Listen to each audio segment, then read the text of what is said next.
Hello. It's been a long time since I made a video.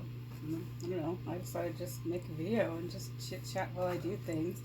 So I'm making a quilt after a really long time. And I had to unpick this because I put it in backwards. And I recently saw a video of like 8 things that quilters should do. And one of the things was like quilters should use pins. And maybe it's because I started garment sewing before I did quilting. But I'm like, how can people do quilting without using pins? So what you see me doing right now is ironing because I had to unpick this. And I'm going to have to redo the seam because I put this section in backwards. And in order to make it iron, and forgive my arm, but I have a stationary camera. That's water. So this has already been starched. And of course, every time you get it wet, you reactivate the starch. I have a heavier iron that my sister sent me. She sent me a really nice Derwent iron. But of course, after a while of you ironing over and over with a heavier iron, boy gosh, your hands get tired. So there's one section done. Another section. My thing is I don't like the steam. I'd rather spray it and then kind of spread it like this. This is made this like a piece of plywood batting. It's like plywood, wool felt, cotton. Is it cotton or wool batting? I can't remember. And then this is cotton upholstery fabric. I'll turn it around and show you this ironing pad in just a minute. So I'm just making sure that it's going to lay flat here.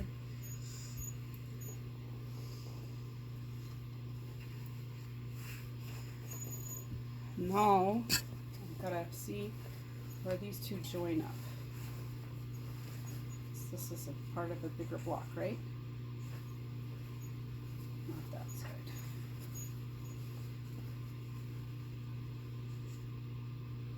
That side. So yes, I was watching this video and they're like, oh yeah, quilters need to use more pins. And I'm like, how the heck do people sew and not use pins?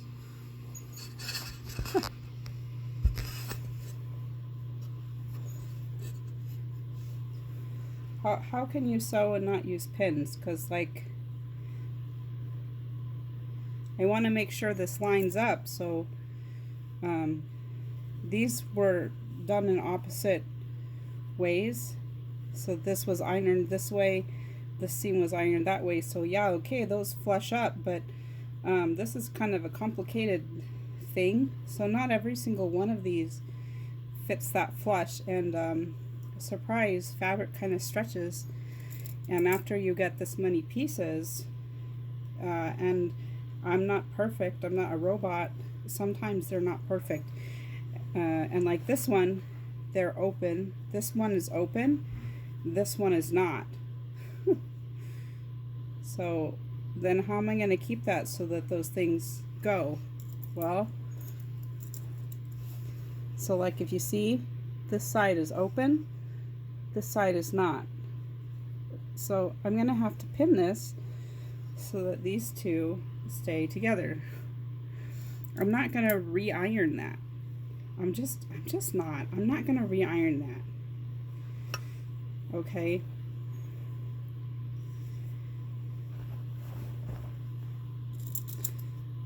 I'm just not going to re-iron it. And I'm going to pin it on the side where this is going through the machine and the feed dogs are going to come. The feed dogs are coming on this side, so they're going to push it this way. The presser foot is coming and it's going to push this out, whereas it's going to try to flip.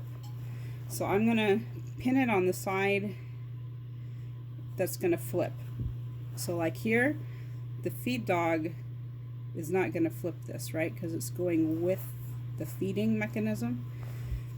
This is the side that's going to get flipped.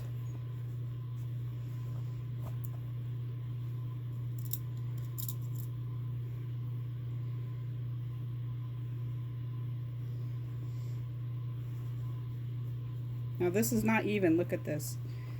My imperfect piecing, it's not even. And again, these two sides are open.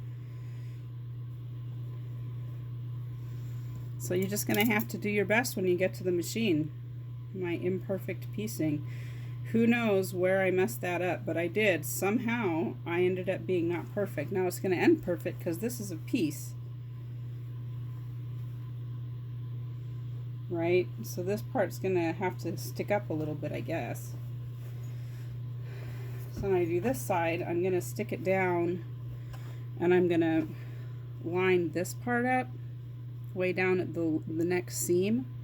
I'm gonna pin this.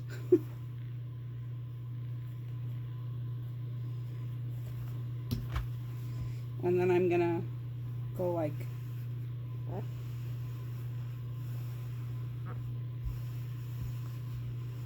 because I want it to end. I'm going to pin it twice.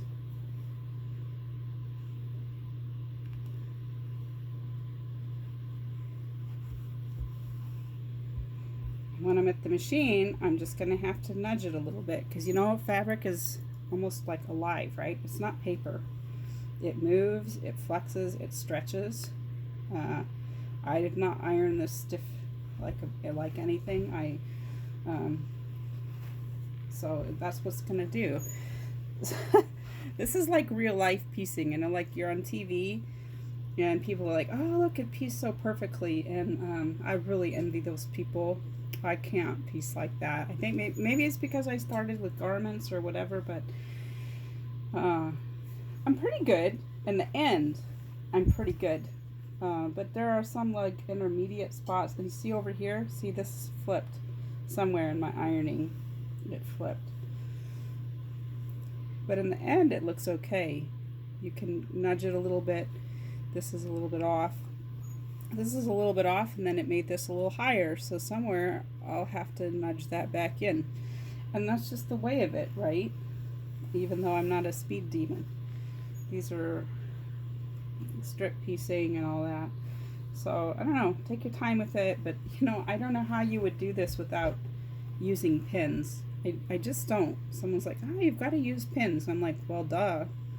So whoever came up with that 8 tips quilters to do, and the tip was using pins, yeah, use pins. I don't know how else you would do this without using pins. Yeah, I don't know if that helps you to see how I pin it. Like, consider that the feed dogs are coming. They're going to push this the correct way, but they're going to want to flip, you know, some things. They're going to want to flip this. You can see they're going to want to flip this one. So you always want to pin it on the side of the flip, and then, you know, use your stiletto or bamboo chopstick or whatever to try to hold things down. And you know, it's not a race. Go slow. Enjoy your sewing. If that helps you, then I'm glad.